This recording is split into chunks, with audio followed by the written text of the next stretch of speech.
So Sharp, if you'd like to start, I will turn off my mic. And yeah, actually, so maybe before that, Sharp is going to be, so if there's questions at any time through, please raise your hand, or better yet, just put a question in the chat box, and we'll make sure that the question is like answered promptly. And it's really good to see you all here. We're so excited to have this. I will pass it on to Sharp. Ani bonjour kwe segos kanagoa Sharp Doppler Indigenous Newfoundland Dunjaba Jijali Gemeshkwaki Ashkwaki Minwa Irish Anishnabij and cousin Nimiki Makwa Dodem Skabewis Nizomanatuag Ogrichta. It's an honor and a privilege to be here with all of you lovely folks. I want to take a minute for us to all take a deep breath into our bellies. Hold and let it out. And when you let it out, I'm going to invite you to make some noise when you do that. Take another deep breath. Hold, let it out. Just take one more breath. In. Hold, let it out. We acknowledge that we come here together today to spend some good time together to learn from one another,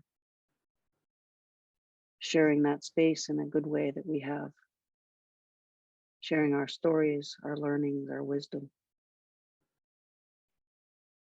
Know that you are connected to all of creation. For those that wanted to be here but couldn't, we send them prayers that they have whatever they need. For those that are here, we send them prayers that they will have whatever they need. We ask Kijimanado to make us of one heart and one mind so that we can have this conversation in a good way. I acknowledge that we are in many different territories across Turtle Island.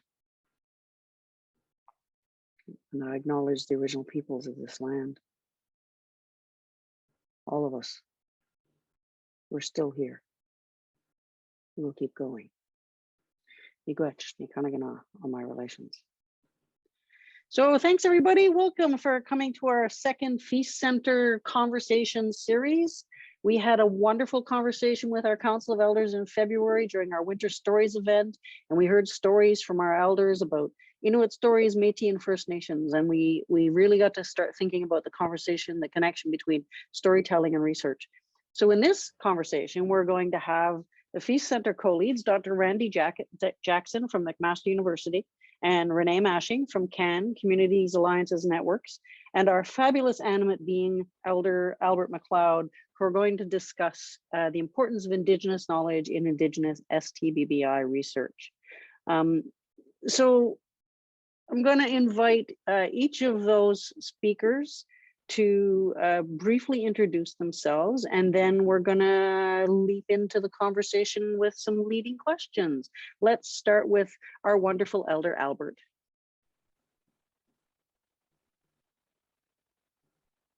Introduce yourself, Albert.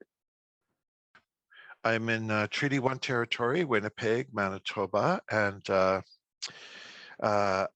there's 5 treaty areas in Manitoba, and the treaty areas of Western Canada extend into the Prairie provinces into the BC. And my heritage is Scottish and Cree, and I've been working in HIV for over 30 years, and now invested in sort of doing some cultural development around what research methodology means to Indigenous identity, culture, but also health.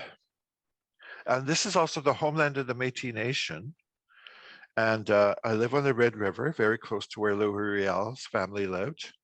And a beaver chopped down a tree on the river the other day. I saw it there. Beautiful. Miigwech, Albert, thank you. I will now invite Randy to introduce himself. Hi everybody, I'm Randy Jackson. I identify as Anishinaabe from Kettle and Stony Point First Nation. My family all continue to live in that area. I travel home regularly. Also an I guess almost by tomorrow, by Friday, I'll be an associate professor in the School of Social Work with a cross appointment in health and aging. Yeah, so that's a little bit about me. Oh, I should say too that I've been living with HIV for probably 32 years now. So wealth of experience, lived experience, wealth of research experience. I think Renee and I have been involved in about 55 projects over the last 20 years or so. So yeah, lots of work. Anyways, that's it for me. Thanks. Miigwech, Randy, and certainly last but not least, take yourself off mute and introduce yourself, Renee. Hello, everybody. I guess Randy's explained why all the gray hairs, all that work we've been doing together. So I'm calling in today from beautiful Mi'kma'ki. I'm a visitor here. My bloodlines are from 6 Nations of the Grand River. I'm also Irish descent, and I was adopted as an infant and raised in a family of Eastern and Western European descent. So I bring all of that and all of those perspectives to the work that I do. My role with CAN is Director of Research, and with the Feast Center, co-lead with Randy. I'm really excited to be here. Thank you. Miigwech, everybody. So we really want this to be a conversation. We really kind of want to step a bit away from that traditional webinar format where there's a whole lot of talking and then we try to rush to get the questions in. So if you have questions at any time, put up your hand or drop it in the chat box and somebody will poke me so that we can get the question answered by the appropriate person. We're going to also have our series start up in September as a monthly series, and we really welcome your questions, your topics, and your participation in the series. So that's it. We're going to get started. So my first question, and I'm not going to direct this at anybody, you guys can hop in whichever way you like. The first question is, how would each of you define Indigenous knowledge? Take it away. I'll start. For me, it is sort of around pragmatism, common sense, and reason. And that, you know, we just went through the Truth and Reconciliation Commission. So there is that piece around what is the truth, Canadian truth. And it was not just about the Indigenous experience in Indian residential schools. It was how Canada evolved as a colonial state society. And what non-Indigenous people learned in those systems, education systems, universities, etc., and not just what Indigenous people were forced to learn in Indian residential schools and day schools. But in the context of that is really the erasure or invalidation of Indigenous knowledge through those 150 years, even though they were valid and effective and had been for thousands of years. So for me, Indigenous knowledge is what we've managed to continue to remember or share through our languages or share.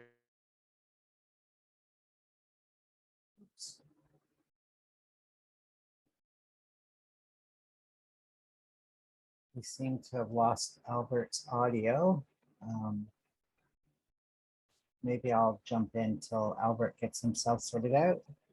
Yeah, Indigenous knowledge. I mean, my God, I grew up with in a culture. Oh, I'm back. Yeah. Go for it, Albert. Yeah, it's just spirits. They're telling me to pass it to Randy. Yeah. You want me to? Yeah, I'm done. Oh, okay. Yeah. So I grew up on reservation with my family, of course, and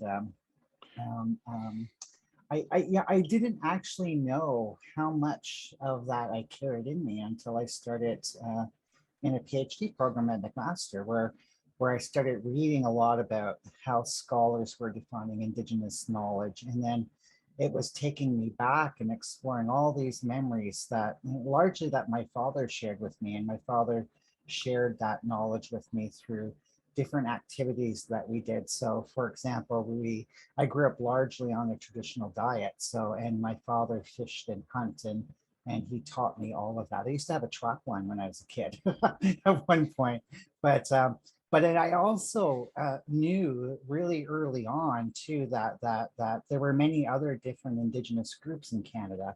And so I came to also understand that Indigenous knowledge is not something that's just one thing. but it's many, many different things. And it's often rooted in the way in which you're connected to the land. And so that differs from Indigenous group to Indigenous group, and therefore it makes Indigenous knowledge very, very different from one another, even though we share a lot of core principles. I also like to push back on this idea, because when I'm talking about Indigenous knowledge, I often get students asking questions to me, which suggests that they understand Indigenous knowledge as something that's static, something that exists in the past. And so I try to impart this idea that there's incredible dynamism in Indigenous. It constantly changes. And I think Albert talked about this already. It constantly evolves and it responds to new issues, new pressures, new challenges in ways that allow that knowledge to develop and further develop. I understand too that the spirit world is incredibly important in the context of Indigenous knowledge. And I'm hoping to share, and I'm going to stop here in a moment, but I'm hoping to share at one point the way in which I think the gathering or developing knowledge in the context of a research project is really something that's a sacred spiritual kind of pursuit. And that's largely where Feast is trying to enter that conversation by saying that we need to better utilize our Indigenous knowledge, not only in terms of gathering data, but more importantly, I think it's really crucial that we use the Indigenous knowledge frameworks or that orientation or whatever you want to call it in order to understand that data that we gather, so that that data and that knowledge that we produce is largely congruent or very supportive of Indigenous community aspirations. And I'll just stop there and I can unpack more if you want. And as we move forward, I just want to give Renée a chance to also talk. Well, we don't have to answer every question, but it is certainly a privilege to be part of this conversation with the two of you and with Sharp and with all of us on the line together. I can't wait to have that conversation. So, and interesting, Randy, just to juxtapose, right? Because I came into, understanding and identifying my indigeneity in my late teens, right? As an adoptee, I didn't know my heritage, I didn't know where I came from. And so that took time to find and track, and then to kind of wrap my head around. So the government tells me that my lineage is my birth mother is Indian, and so what does that mean, and what does that mean for me, and how do I understand that? So that's become a lifelong journey of connection and reconnection and learning. And I've met my birth mother now and have an ongoing relationship. Get to go back to the reserve, back to Six Nations, and see the places where she grew up and meet her friends and hear the stories. And so I think, learning about and understanding Indigenous knowledge has really been an exciting journey, and has been closely tied to my work in HIV work. Right, I began to connect with the Indigenous community, and at a point in my life where I was also beginning a career that created a linkage with particularly Mi'kmaq communities. So I really have a debt of gratitude and appreciation for this beautiful territory where I now reside. And I think, what I needed to learn and unpack and realize was just how deeply knowledge is rooted in language. So, hanging around the band office and hearing everybody speaking Mi'kmaq and like, what does that mean? What are you saying? What are you laughing about? And seeing how deeply the way that we see the world, understand the world, and know the world is rooted in the ways that we describe it, and the words and language that we use. And so, this word in Mi'kmaq is really like a sentence in English, which, and that helped to begin to kind of understand that our different ways of seeing and interacting and engaging with the world are captured in our language and are captured in a bigger worldview about how we choose to interact. And so it's an interesting thing to try and quantify what is knowledge, and particularly what is Indigenous knowledge. And I think you've both given such beautiful examples. I don't want to prattle on, but it's certainly been in my experience a kind of and because I've been in this kind of searching quest, learning from different places and territories where work has created opportunities to connect. It's that experience of being really open, right? And that the ways that we know the world, understand the world. And I think you said this many, many, many years ago, Randy, right? We all have ways of knowing the world. And so it's our worldview that informs how we interpret and how we see and decide what it is that we're learning from around us. And so I think when I think of, if I'm in a meeting or thinking about what Indigenous knowledge looks like, it's about the way that we see the world and walk in the world that informs what we interpret. And so, you know, again, I think it relates back to what you said. Yeah. I think one of the more challenging aspects, particularly if you're an ally sort of trying to come into this, is, and when you're picking up and starting to use Indigenous knowledge in collaboration with Indigenous communities, I might add, the way in which you know Indigenous knowledge is just simply by experiencing it, right? There's an experiential sort of idea that underpins knowledge in Indigenous communities, which tells me that in order to know the land, you must walk on the land. And so I think that's why I did that. Albert did it. Renee's telling us how she did. And I think that's a really important point to also get across. Thank you. Experience it, experience culture. Yeah. I just want to jump into research results and sort of this whole, you know, identification of research streams that are Indigenous specific, which involves, you know, protocols, ethics review with institutions, and then projects, methodology, and then the report back or knowledge transfer back to community. And I've been in situations recently where OCAP has come up around EPI reporting of Indigenous STBBIs. And we were being told, oh, we can't share that with you. And I had to remind them those OCAP principles are, you know, when Indigenous people enter a laboratory or a clinic and give their blood, that's that relationship. And, you know, yes, the information related to that test, you know, whether it's a positive or negative, is confidential and private, but the whole research of using EPI and, you know, preventing or, you know, responding to outbreaks or epidemics or pandemics, I said that relationship doesn't end because you've got the results in your lab, you know, and that we no longer have access to the results of the tests that these people, you know, willingly consented to take and for their health, but and they're controlling the data still, right? And I had to remind them, you know, that that is Indigenous blood and that has a particular resonance to it in the community, particularly around research. And that, you know, people don't fully understand that relationship or that commitment, and saying, well, no, we can't tell you, or that's, you know, that's confidential. And this was just recently. Interesting. That is interesting. I love how, as you answer the questions, you start leading into the next question. So one of the things that you mentioned, Randy, was, you know, this idea that Indigenous knowledge is not static. And I think one of the biggest things that we fight against as we're decolonizing Indigenous knowledge and Indigenous research and all of those things are people who have the idea that tradition is static, that our knowledge is static, that it's all vested in the past. And I think that recognition that Indigenous knowledges are not static is kind of our very first step towards decolonizing our work. So kind of based on that reflection, you know, maybe we could examine a little bit about the relationship between Indigenous knowledge and Indigenous STBBI research specifically, you know, about how it might have been done might be being done in a good way, or how we're decolonizing as we go through that process. Anybody? Sharp, just real quick, there's a question in the comments if you want to take a look at that. Stand by.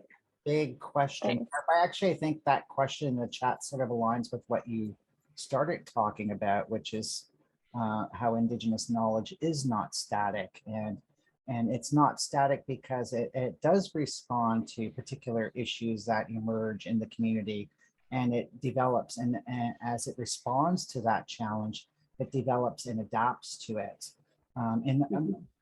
maybe adapt is not the correct word, but it responds to that challenge in a way that makes the response to that challenge more grounded, sort of in an Indigenous worldview. That's probably a better way of saying that. Well, I think too, if you look at medical terminology in hospitals, they do have Indigenous language speakers to work with, people in hospitals who are fluent in their language, and so there's this whole dictionaries now that have been developed that describe what is an X-ray, what is an MRI, and it uses the language as the foundation of describing those things, right? And I know there's one humorous one about the longest word is for hippopotamus, because it's a pig that lives underwater, and you have to use all these, direct or descriptions to actually describe what a hippopotamus is. So again, that is an example of adaptation to colonization. And in this case, it would be in clinical settings where they bring in the language specialists to do that interpretation and translation. And in the context of our work, of course, we've seen Paktuti particularly do some really exciting work about, do you understand Tukusivi?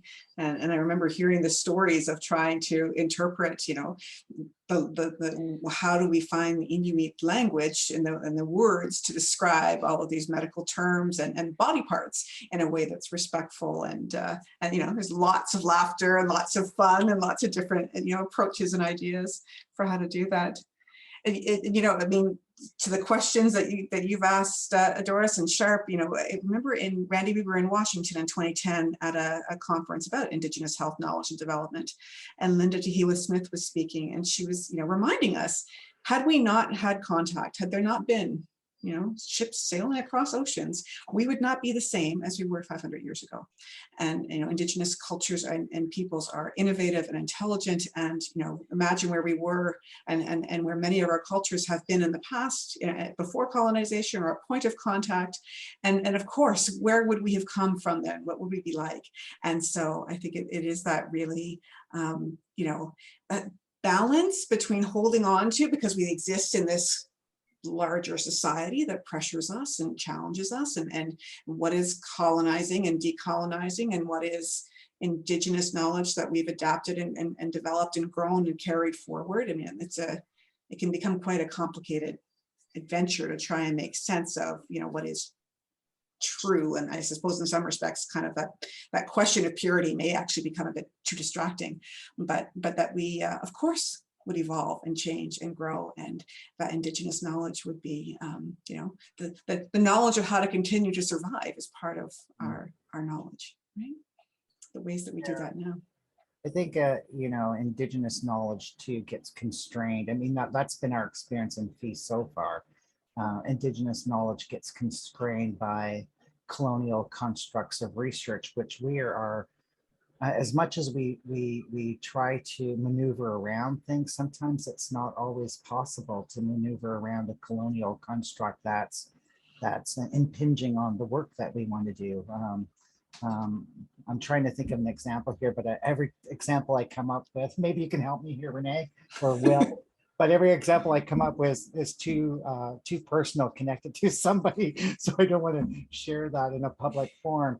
But just to say, I think that decolonizing our research is worthwhile. It's valuable. It's something that I think we have a moral and ethical obligation to do when we're doing this kind of research work in our communities.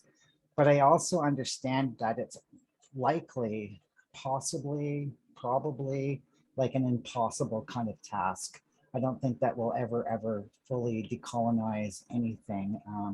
And that to me might sound sad, I guess, but I really like the direction that sort of research is moving, with a greater acceptance, not only of decolonizing methodologies, but of use of Indigenous knowledge and research. And I think Evans and his colleagues back in like the mid 2000 or 2009, I guess, around there, defined sort of Indigenous and decolonizing methodologies as using the techniques and methods that are drawn from the traditions and knowledges of those people that you're working with. And I like to think that we we strive in really, really good ways to do that. But again, I mean, as much as we strive towards those things, it becomes problematic when colonialism enters the picture, for sure. I think, for me, part of that history of, and I think the HIV pandemic was really that impetus of Indigenous people involved in health research in Canada back to the mid 80s, the late 80s. And we got access that probably would not have happened in a timely manner unless it was the seriousness of HIV. In that people were on committees, we went to national conferences, we liaised with governmental, provincial, territorial, or federal staff at the high levels of health, because in many ways it was urgent, right? There was a global pandemic. It was urgent, and that really escalated our introduction into community-based research and these different systems that were invested in health research and social research and International AIDS Conference as well, which we'll be going to. But for myself, looking back at that, for me, the HIV pandemic, I was there in 1979 in Vancouver at the epicenter. And now, 40 years later, I reflect back on that, and I do have research questions, because it was predominantly for the Indigenous community, two-spirit gay men, bisexual men, who were at risk of becoming infected. And we don't know, we don't know how many Indigenous gay men, passed away from HIV or AIDS in those 20 following years. We don't know which ones didn't, what the resilience factors were for those. So that's a 40-year span of one pandemic, and now it's intersecting with COVID. So it's these layers, and to me, it's like, as a two-spirit person, I did, beginning in '83, go for an HIV test, and my doctor's still around. He's retired. But again, it was that relationship with the sciences, which is, we have the HIV test by '83, '84, and then, I have the 4 vaccines. And so for me as an Indigenous person, I do practice tradition and culture, but I also monitor and access, the Western medical science, to survive.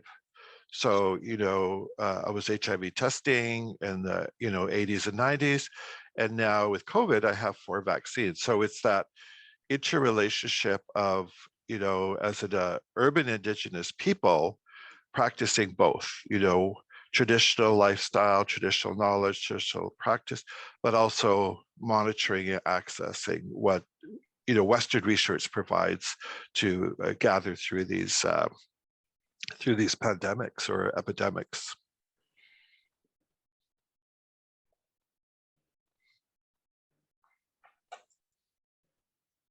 I have an example, Randy, of the colonial constructs.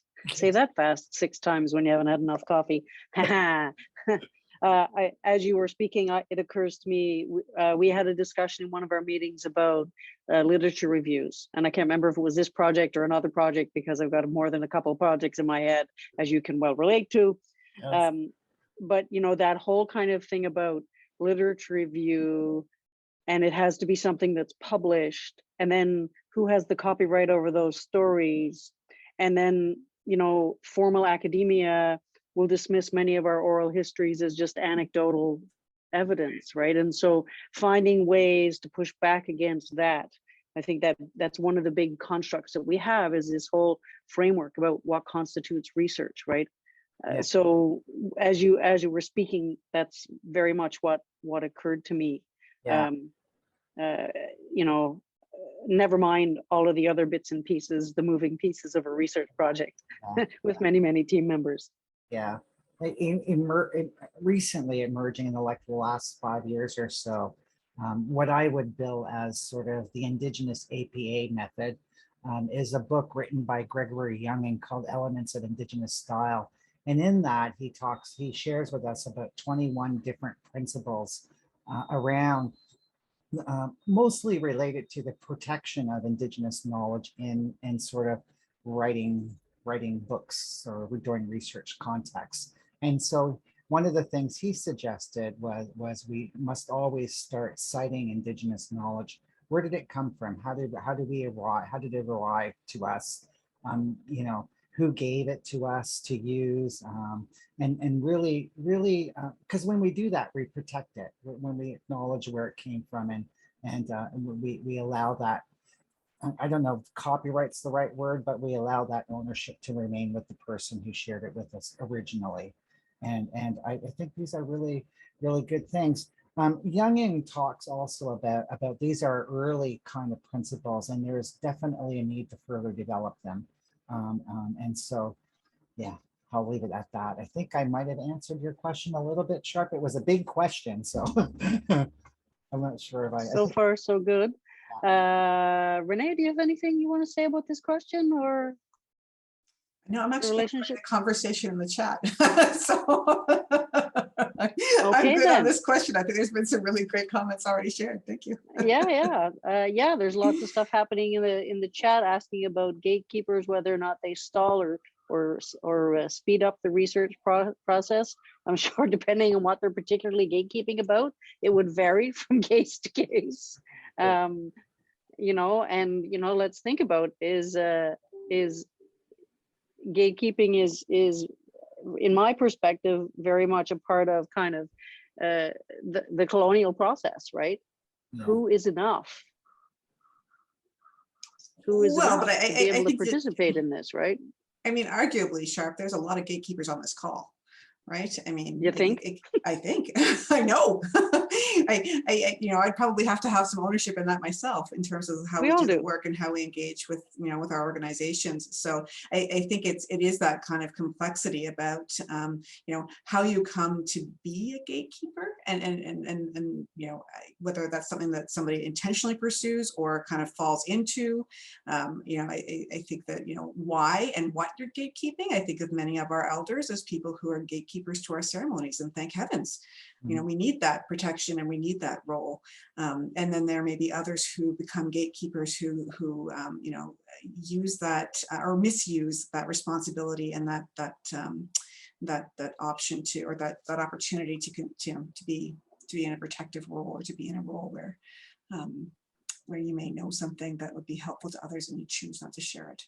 So I think it's a really it's a complicated kind of context. I think the demand on sharing, though, it's accelerated with, particularly with the internet and emails and all of these platforms. And then now, because of the pandemic, there's so much online meetings that, you know, creating opportunities or sharing opportunities with people, and they don't even have a cell phone, or they're not going to read a PDF report on their cell phone. So it's that piece of how we've created this very complicated forum of sharing knowledge with these high expectations that people have the capacity to even read a document. You know, in Manitoba, we have people who are still able to write and read syllabics, but we rarely create any report in syllabics, right? So it's this, you know, we're going to do it the way we traditionally do it, that we're comfortable, and we're not going to invest in any other way of doing it, right? And that's a real gap. So again, it becomes this really complicated, stylized way of, you know, sharing knowledge. And I just worked on a graphic report for one pager on our injection drug use study, where 80% of the participants were Indigenous. We put the resilience factors at the top of our report, not sort of the behaviors that would be stigmatized, and people would look at it, oh, I knew it, I knew they would do that, I knew it. Where we put up that, oh, you know, they felt they were contributors to their family. You know, they felt that their identity and culture was important. So we put that up front because that's what we learned about this population that was important. So to me, that was a shift in this sort of disease type, you know, trauma coping idea of doing research with injection drug users. So that's something we want to promote more of, that is we added those questions. It was a national research project, and each group had an opportunity to add additional questions. So we asked those additional questions around, those cultural factors that led to their identity and how they stayed healthy. That's a brilliant example, Albert, of bringing Indigenous knowledge into research, right? Of talking about coming from a strengths-based perspective and kind of shifting the discourse around it, I think is really, really important. So I had a question about, so where does Indigenous knowledge fit in research? Talk a little bit about the relationship. So if we're not quite sure how we're defining it, how do we fit it into research then?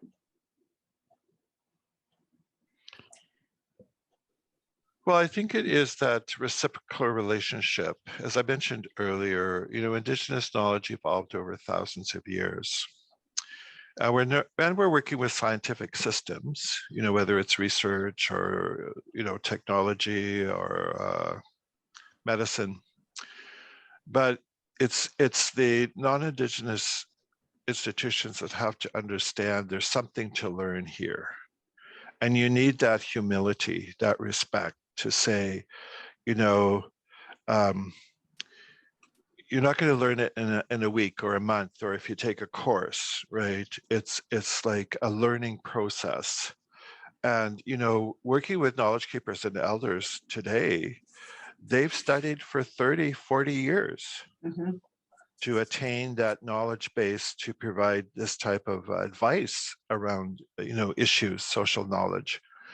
And is there an equivalent in the Western world? And certainly there have been researchers like Dr. Fauci, who initially worked in age, who has that sort of,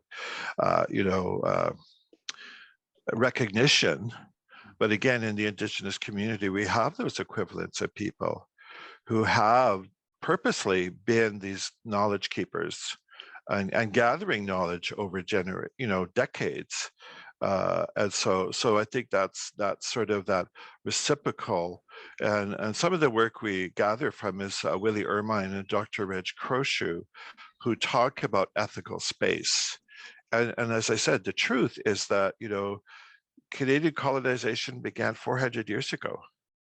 That's a baby, that's a baby.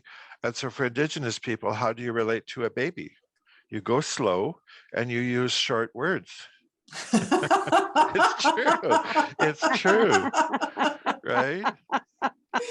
And so don't talk about hippopotamuses. Yeah. And that's what I mean, right? It is that, and so they have a good presentation on what is ethical space, and it's about equity, right? So if you've got an institution that evolved over 50 years and you don't have that equivalent space for Indigenous knowledge, that's not equitable. And it costs money. It costs an investment, right? And so it's starting to happen in Manitoba a bit where, and in little ways, like people can rename parks and streets in Winnipeg to make it more welcoming to Indigenous people. So that in a way is using language, Indigenous and English, to make the urban center of Winnipeg more welcoming to Indigenous people by acknowledging our history, right? So that's an example of that consciousness reaching our city hall, and beginning to rename places, to add that information about Indigenous people who lived in the city and contributed to the founding of the city. So it's that balance, right, and that equity. So to me, that's an example, but really it is, and Willie Ermine says it's not an easy process. It can be challenging. People can get upset, angry, be challenged, but that's part of it. That's part of it, is having the commitment and the courage to go through it. It's not going to be handed to us, right? There has to be some energy put into it, and it's not going to just happen at sort of the superficial level. And I think it really is that question about how do you know?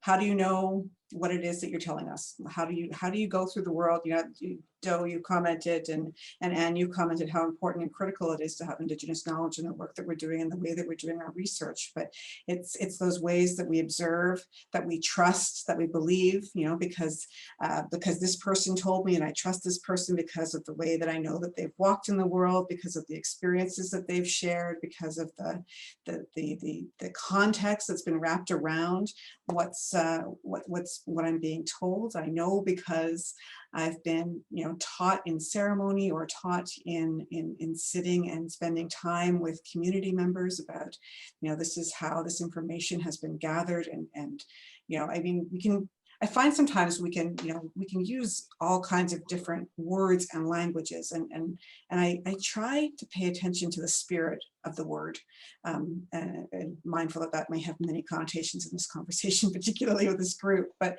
you know, like what is the spirit of validity or reliability, for example? There can be some very concrete definitions of these words, but if the spirit of it is to have confidence in what we think we know, and to have some sense of a shared understanding and a shared perspective and an agreement about, we know this to be true based on, so you know, in an English language, in a scientific context, this is reliable and it's valid. In an Indigenous context, this is shared knowledge and it's communally agreed upon, and it's something that we've then taken action upon, for example, and it has, you know, occurred and played out the way that we expected it to. So I think that, you know, when we think about bringing Indigenous knowledge into research, and you know, it's about setting back, to your point, Albert, being really thoughtful about not just doing what I'm comfortable with because I'm used to doing it, but actually hearing from the communities we're working with. What are you used to doing? What are the ways that you want to communicate? And can we all learn together about, you know, how to do that? And that's certainly been one of the most exciting parts of the research journey that I've had an opportunity part of, is those moments when you're like, you know, I'm learning something new. This is fantastic. Right. And hopefully, again, that reciprocal relationship happens because, you know, that opportunity to share is based on coming together. Right. And so we're each teaching somebody.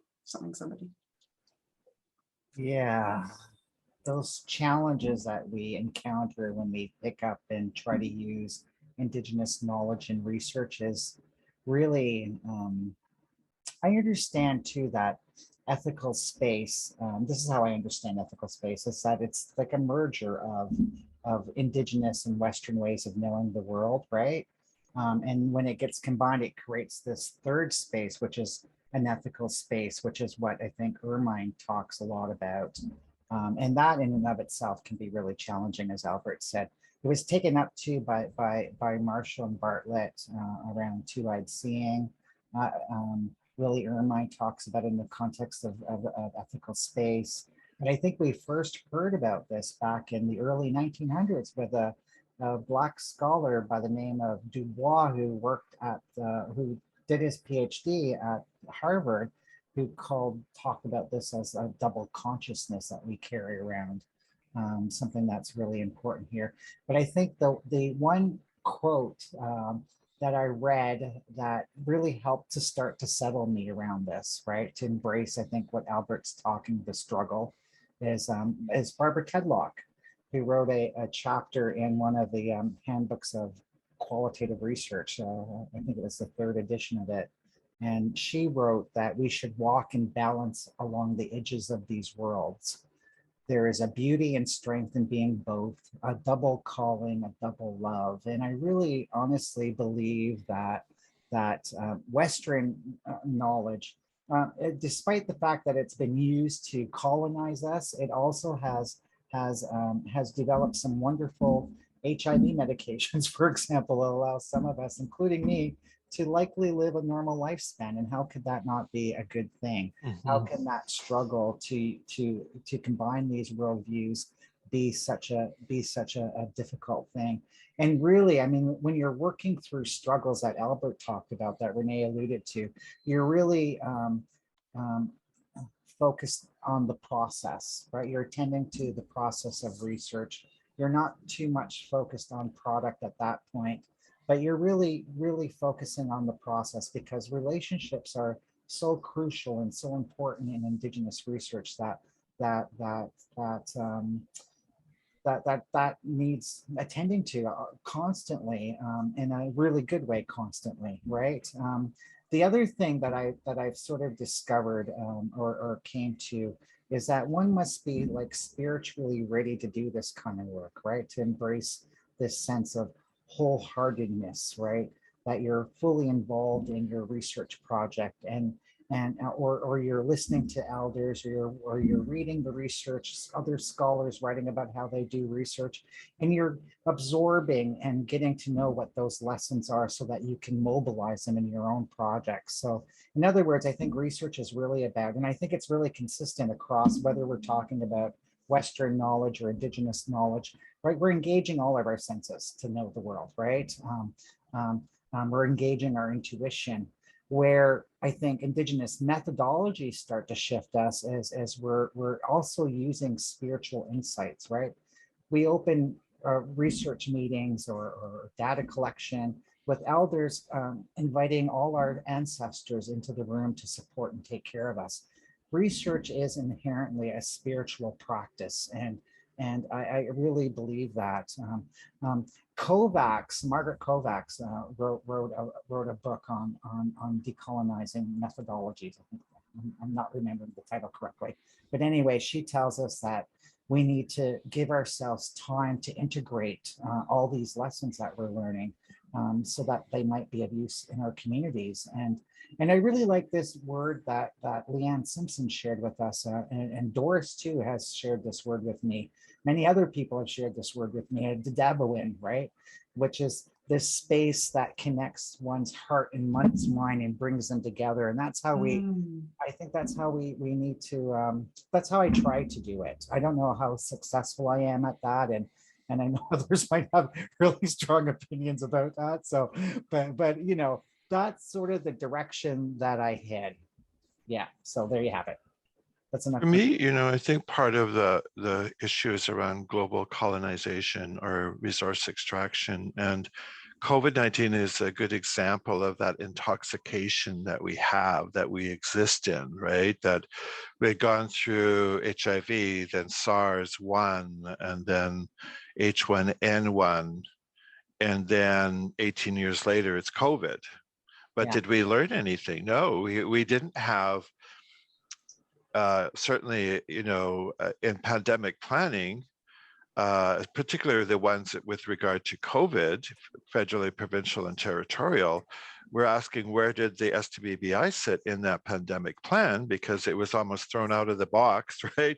Because we're so focused on COVID, and we don't have that capacity inbuilt to continue replying at the same time as STBBIs. So I think it is that human characteristic of being intoxicated with having the internet, with having, you know, to fly anywhere in the world in 24 hours, right? And we got, you know, complacent.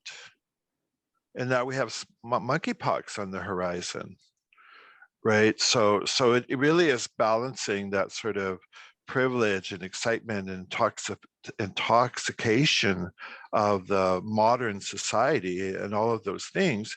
A lot of people couldn't go to Cuba for 2 years. That was a real halt. And some people who went got COVID, right? And people are still getting COVID in Canada today because they're traveling. So to me, what are the lessons learned from HIV, from SARS-1? And with our planning, whoever's in charge of pandemic or epidemic planning, what do they have in the toolkit, right? And we're fortunate we got the vaccination for COVID. We'd be still sitting at home ordering groceries, right? If that science didn't work. And so we're fortunate in this way. But really, for me, it really is about that, really stepping back and examine, you know, what are we intoxicated with? You know, what are we blind to? And I think for Indigenous people, like with the COVID pandemic, people in some communities don't have running water. So how are you going to keep that protocol for COVID prevention and living in crowded housing, how are you going to isolate if someone thinks they have COVID? You know, the practical part is still not there. And, you know, in the last 2 years, I don't think there's been an increase in houses for those communities. So you can use all the science you want, but you have to have the ethics to carry through and build those houses and create that, you know, give that running water if you want people to practice public health at a minimum. And we're still not there, right? I think we're back to the intoxication. Right. Thanks so much for bringing up the concept about ethical space, Albert. I kind of leading off from that, you know, when I hear about the ethical space, it kind of brings together all of it, like the past, where we came from, and that history of colonization, and where we are now, and where we're going to go forward. And we can only go forward if we begin to decolonize, which is difficult, right? Because we've been colonized for so long. There's nobody living alive who's experienced life in a world that has not been colonized. So how do we then change that? How do we shift that?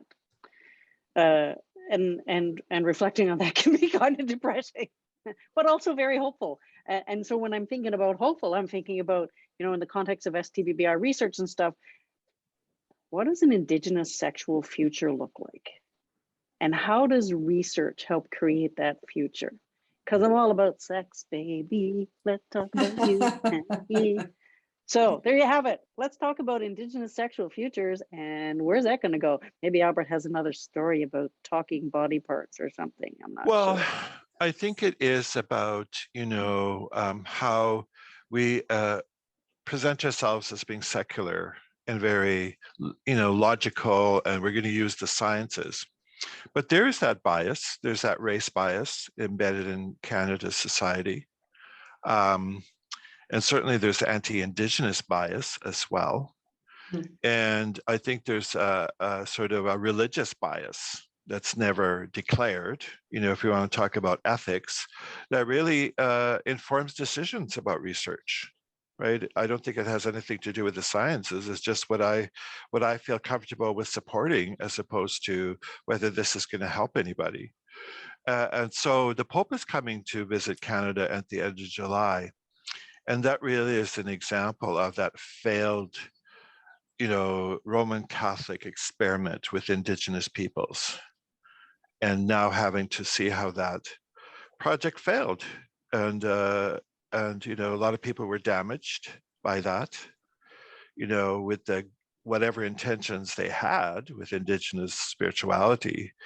But we're back, baby. And that really, you know, language with the Pope is about Indigenous people have desires. We seek pleasure. We seek intimacy, right? We are horny, and we seek love. And sexuality is integrated with all of that. Exactly. You know, it's part of our identity. It's how we traverse society, right? It's how we have children. You know, it's how we have someone to take out the garbage or pay the phone bill.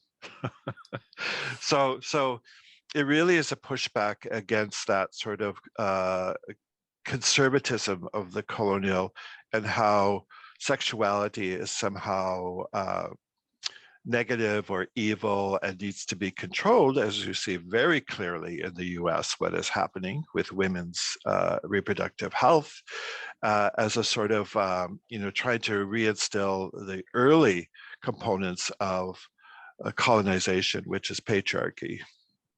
So I think, you know, we have that long history of, you know, understanding humans as being funny characters.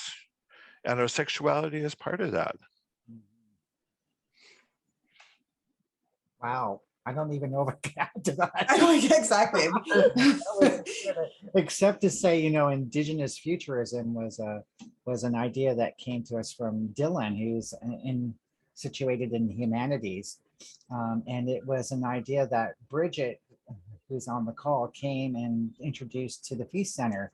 And she's going to shake her head, but it's true. She and she sent me this article on Indigenous futurism, and I just I loved it. And we had a little talk about it, and then we sort of thought this is a really good construct to help us navigate what it is that we're doing, right? By focusing on perhaps a bit on what the future might look like if, in fact, we were wildly successful this project and managed to decolonize, literally everything that was related to the indigenous future, I guess, right? And so for me, I think really, I mean, we're working on a paper where now we're starting to unpack some of this and what it might mean. And of course, the idea of much of what has happened to Indigenous people has been an assault on our lands.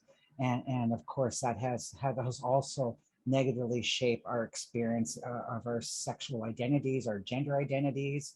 Many of us have faced sexual and gender violence because of this assault on the land. It continues today in the form of trafficking of Indigenous women, right, for example. So this is not something that's in the past, it's still continuing today. And so when I think about the Indigenous future, I really think about things like participating in land back movements, right? Because the more I focus on getting to something that I think it is meaningful. I'm sort of struggling with my words here because I haven't completely thought this all through, but it's really about if I focus on sort of land back, does that help decolonize sexuality, right? And I think that's a question that for us who are writing this paper, it's still outstanding. We still haven't had that conversation yet. So I'm just going to leave it there and turn it over to Renee to add. Yeah, I think there's something that's kind of intuitive that we're trying to reach to put words to, right? That journey between the head and the heart. I think we had a really beautiful teaching this morning from Elder Betty McKenna. She was part of a meeting that we were in, and she reminded us to dream and to really, to have our dreams fuel our vision and fuel the work and fuel the way that we're walking in the world. This is, what I took from that teaching that she shared with us. And I think when we think about sexual futurisms and as we, this idea of Indigenous futurisms and sexual futurisms that was being, as kind of I was being introduced to the concept, it was so much about that opportunity to vision, right? And so, and frankly, I think in so many ways, what is an Indigenous sexual future is individual, right? It's that space to know for yourself what it needs and to be yourself, right? And to be your whole self. And I find it's such an interesting and exciting and a little bit confusing conversation to imagine, like, what would it mean to decolonize and to, like, if I was to, if I achieved the goal of decolonizing myself, who and what would I be, having grown up in this context, in this colonial world, and where does the colonial world and the Indigenous world, like if that separation is possible or necessary, or if for me, if that part of that future and that positive, amazing, fantastic future is a world where I know that I'm walking in a way that, as an Indigenous person walking through this world, that includes so many other contexts, including a colonial system and structure that perhaps as we move forward gets more maybe has less of a hold.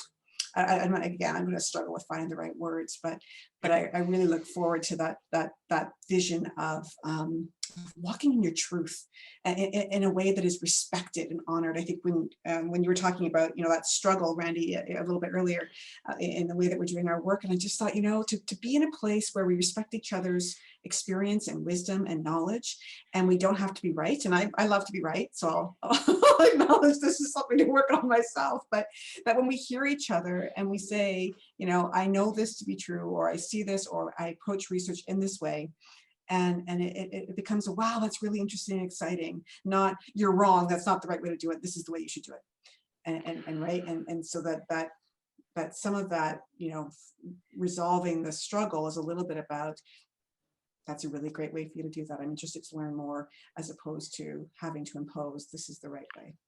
I think we can look at artists like Kent Monkman, who has family here in up north, and is an artist, two-spirit artist, very active in Canada, very renowned.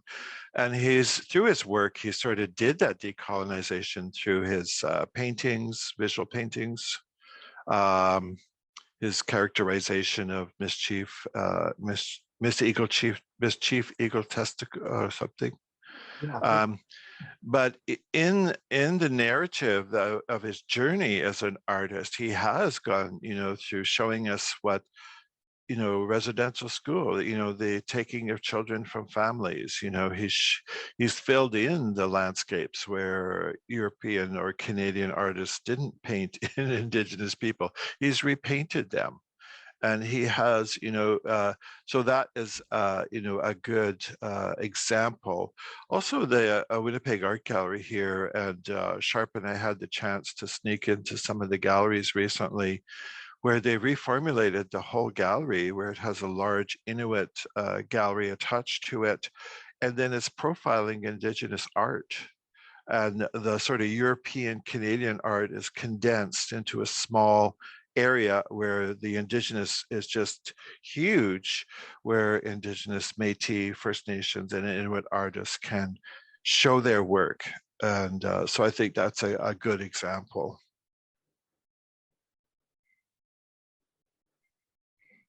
Yay.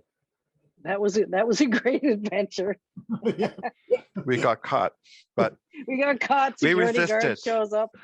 Security guard shows up and says, "You can't be here." Oh, okay. Albert says, "I just want to show you this jacket." The guy's following us. You really have to go.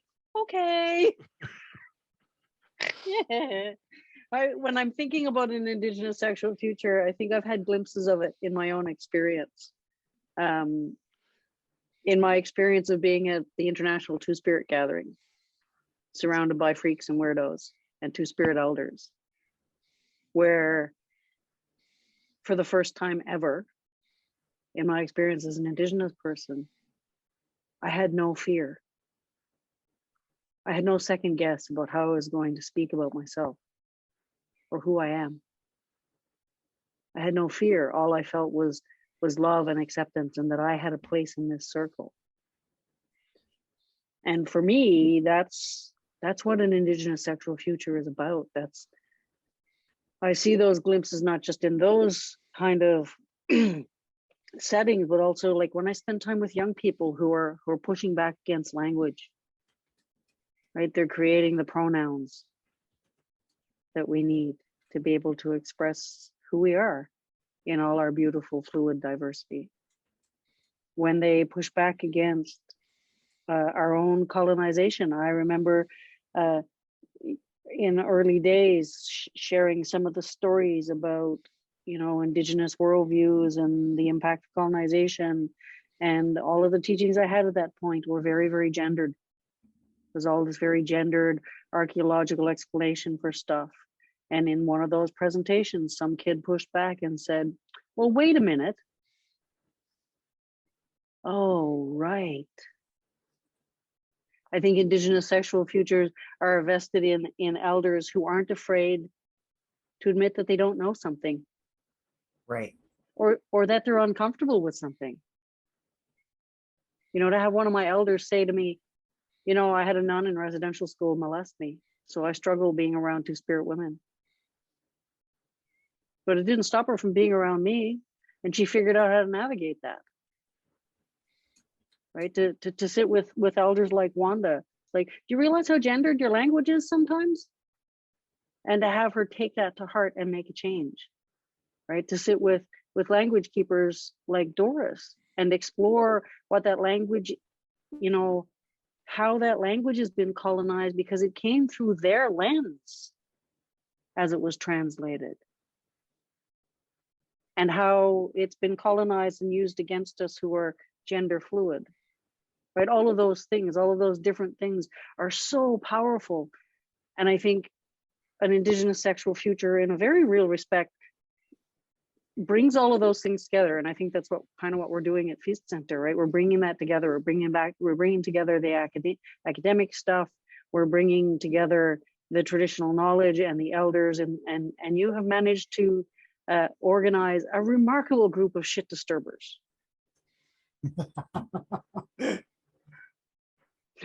Which, you know, you may occasionally kind of go, what have we done?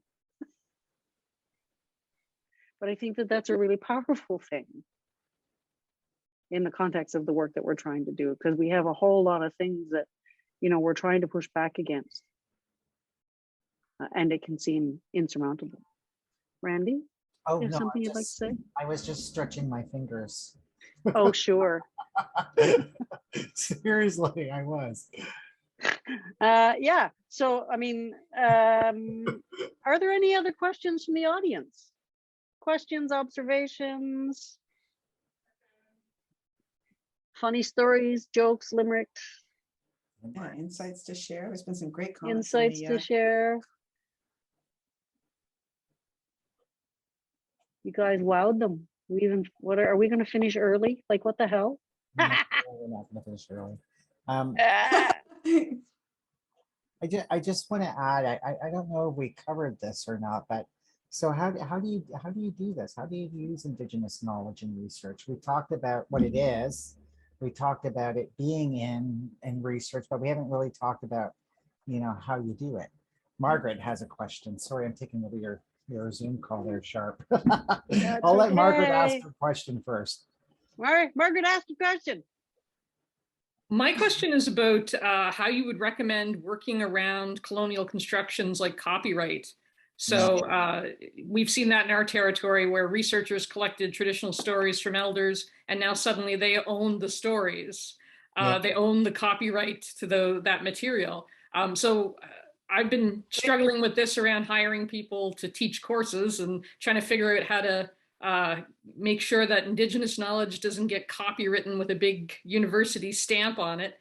What do you recommend? What kind of practices for protecting Indigenous knowledge as belonging to Indigenous communities and Indigenous people would you suggest? Yeah. Like I said, I think there's emerging sort of direction related to this, right? I just recently came across an article about how you cite Indigenous knowledge. How do you cite traditional Indigenous knowledge? In other words, how do you retain ownership of that knowledge in the community in which it came from? And that it doesn't belong to a researcher who just simply rewrites it and shares it with the world. It does, and it really is about citation. It's really about enforcing. I mean, like if you're an editor, Margaret, of a journal, right? You're going to be sending back this journal article before it's published and saying, where did this Indigenous knowledge come from? Who owns it? Because it's not you, right? It's not you as a researcher. And I think the more we do those kinds of things, the more that we develop ways of protecting Indigenous knowledge in the context of the research we're doing, we're better for it. Absolutely. And I saw that happen in a case here where a model was developed with community and it was copyrighted. And I could tell you, this goes back to ethics and what is the research question? Who's the principal investigator? What are their ethics in doing this research? You know, is it for themselves or is it for the community? Is it for public? Right. And in this case, it was copyrighted. And I can tell you, nobody uses that today. Yeah. So if you're a researcher and intending to help Indigenous people and you copyright their stuff, it doesn't get used, right? Because that connection has been severed to community and it doesn't have the cachet that it once did, right? And so to me, it's like it was just sort of a redundant activity, whereas yes, it may be a good effective model, but no one's using it. So it's redundant. Yeah. And I think that comment, oh, go ahead. It just, this conversation is kind of blowing my mind because that would never happen to somebody from the mainstream. That would be called plagiarism otherwise. Wouldn't it? No, I mean, lots of things can be taken and copyrighted because, you know, patents get filed because somebody's the first person to the patent office, right? I mean, I think that to Albert's point, there's a bigger ethical question around, because, you know, we're also kind of privileging or making this presumption, or it feels like perhaps making the presumption that the researcher isn't Indigenous. I mean, what if it's Indigenous people who are copywriting the work, right? I mean, there's that bigger kind of reality that we can't own our knowledge, right? And that I think that there's that ethical discussion and debate about how we frame and understand and make disclaimers or make note that Indigenous knowledge is communal knowledge, and the stories that we share and that we're told and that we pass on and we acknowledge came from this person or that person, that the ownership isn't, like, I think it's that opportunity to trouble, what does ownership and copyright control mean, right? Or to kind of understand the limits of copyright. So sure, you can copyright that you produce this reading package for your course, for example, Margaret, but or the university can copyright a reading package for a course, but that there's this kind of maybe bigger debate about, and what are the limits or realities of what copyright means when we're discussing Indigenous knowledge, because in fact it doesn't limit, and it cannot be used to limit the sharing of that knowledge in beyond that publication or that document or that. So I think there's certainly lots of people. I mean, I can't. I'm sure I'm going to fail grade 5, science class. But like, did Edison really create the light bulb, or just get to the patent office first, right? Like, there's lots of history of these tools being used to claim ownership that may not actually be accurate. Yeah. And there's some really great resources. Thank you in the chat again around recommendations and some good protocols. Thank you. It's from Quebec and Labrador and the good work that's being done in Anne. Thank you. That's a great point about how you're working with community. The elements of Indigenous style, that book that I talked about, Margaret, has Principle 8 on when you're working with Indigenous knowledge, right? It really, I mean, this manual sort of recommends, right, that researchers recognize traditional knowledge and oral traditions as Indigenous cultural property, right? They're owned by Indigenous peoples and over which Indigenous peoples will exert control, right? And so that's why we copyright, that's why we protect that knowledge, right? As this is where it belongs, and you don't take it away, you don't steal it. It does belong to the Indigenous community. And I'm talking about the communal Indigenous community. It doesn't necessarily belong to everybody. It is something that you're initiated into, and you learn, but you don't own it. But I think it really goes back to that things can have an inanimate and an animate energy. Mhm. And I think as humans, if we're doing research, we're wanting to create animate content, animate results, as opposed to inanimate. And there's a nuance of understanding that you can sever that relationship with your respondents. You can sever that relationship with the community, with the elders. And then what does that mean for your research? Is it animate or inanimate, right? It's that energy. Does it have a life force or not?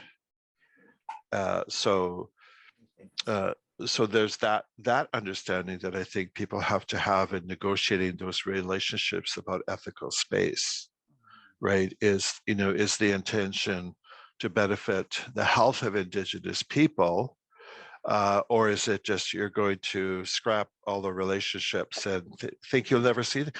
I'm meeting with people who retired from working in health and government. They've come to end of their shelf life, right? And I'm looking at them like, so what you're going to do in the future? I'm really busy. Yet their trajectory has more or less ended, right? And so there's that, that yes, it may be 100 years ago, but we still have the capacity to go back, identify those players, those people, and see the results of your work and whether that your research had any effect. Brilliant. Thank you very much. Doris has a question. Okay, my question kind of shifted while listening to the discussion here. My first question was going to be around OCAP and the copyright of OCAP. But then it shifted into guiding documents or documents that communities are issuing. Like Albert, you sent me the document where the International Inuit Organization released that protocols for researchers, institutions, and policymakers in the Arctic. So they're laying out how they want to engage in research in their document. Are those do those need to shift, you think, in terms of addressing some of these issues around copyright and or ownership, and be like, I'm just wondering about that. Like I have seen these kinds of documents. We have one as Indigenous people, First Nations, and I'm wondering how effective they are in terms of protecting that knowledge, and whether we need to rethink how these are written. Well, I think they're, practical guidelines there, and in many ways that's all they can be. But I think the essence is about kinship. That yes, we may work in different sectors, whether they're secular, whether they're academic, but innately we're humans. And that doesn't change because I'm an academic researcher or an Indigenous community respondent. That relationship has been established. And that's what I think we're trying to bring to the fore, is that kinship, right? That we are involved in research on health. And so there's a relationship, whether it continues or not. That time we spend together is that important part, if you're an academic or not. And we're learning about each other, right? We're creating a relationship. And I think that's what we want to amplify, right? Like, when I mentioned that HIV test from 1983, that doctor, again, retired. And in my mind, I thought, we should honor him for his work in HIV, because no one really did. And accidentally, or, I had a doctor's appointment and he was substituting for the doctor, and he was in the room. Now, is that random? Right? And I had a chance to give him an eagle feather to thank him for his 30 years of work. Nice. And that's what we're talking about. It is that relationship, which normally would not be talked about, validated, or thought as important. Mhm. And to me, that's that consciousness we want to raise. Yes, there's these boundaries around ethical space, and I'm an academic and I have all these protocols I have to follow. There's ethical review, but at the basis is that, we're humans who are trying to work together. What is that exchange? Where is that reciprocity, right? And how do we heighten that? How do we improve that, right? Because none of us is getting out of here alive, so we better have a good time. Yeah, I'm just, I think I still remember your question, Doris. So I'm just going to give it a go here. So I said earlier that Indigenous people control and own cultural property, right? And the way that gets shared is via Indigenous protocol. So we share information, we share our knowledge following those protocols. And those protocols are even more important than the Western laws that guide ownership, publication, copyright, those kind of things. In other words, we should always privilege Indigenous protocol in terms of deciding whether or not copyright is an issue or not. I think I'm making myself clear. But again, it's about defaulting to Indigenous protocol to determine things like copyright issues, for example, and privileging that protocol rather than the laws, the Western laws that are in place. And this, of course, comes to us from elements of Indigenous style. I'm sure you're all going to run out and buy that book now. You keep teaching us about it. It's good.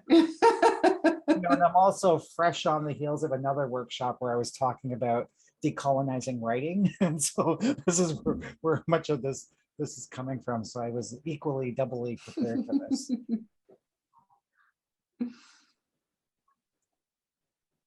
All right. All right. There's Does We anybody want to have- hear? Does anybody want to hear the translation of hippopotamus in Anishinaabe? Yes. Just to leave on a funny note, because I gotta go. So it's Gamigijanet, Gamigidiet Nambigo Kosh. And we didn't have hippopotamus in our territory. So you describe what you're seeing. So the description is big nostriled, fat-assed, underwater pig. Laugh every time I hear that word. Sorry, That's that's the awesome. word. You reminded me 1,000 years ago, there used to be a radio show somewhere out west. It was called Niche for the Top. And they would have two teams of Cree and one Cree and one Ojibwe language speakers. And they would give them a word that there wasn't a word in the language for, and they had to come up with one. And the one that I heard was gymnastics. They were asked to define gymnastics. So the guy comes out with a name, with a word, as long as that one you just said, Doris. And he was asked to describe it, what it meant, gymnastics, and then break it down the way you did. And he said, when he broke it down, he said, flipping and flopping and jumping all over the place, gymnastics. So yeah, thanks everybody for coming out to our wonderful discussion. It was brilliant. Thank you very much to Renee, Randy, and the fabulous Dr. Albert. What a wonderful conversation. What a beautiful flow, and lots to think about. If you have questions, I'm sure you can send questions to Cameron or Will or somebody if you have questions following up. I note in the chat, Cameron has put a link to a simple survey. We're inviting everybody to please fill it out following our conversation today. And before we go, I'd like to invite you to sit back, put your feet on the floor, put your hands on your belly, close your eyes if you feel comfortable with it, and take a very deep breath into your belly, your chest, hold, and let it out. Take another deep breath. Hold. Let it out. And as you continue to breathe, I'll remind you that that breath connects you with all of creation. It renews all of your cells, every cell in your body, the blood in your veins. It is a gift from all of creation.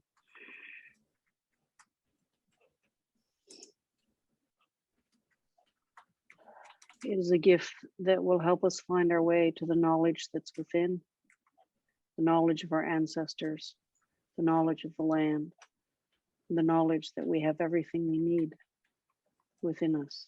We only have to look. Miigwech, Nikanagana, all my relations, have a great day, a great week, a great weekend. Bye. Bum up and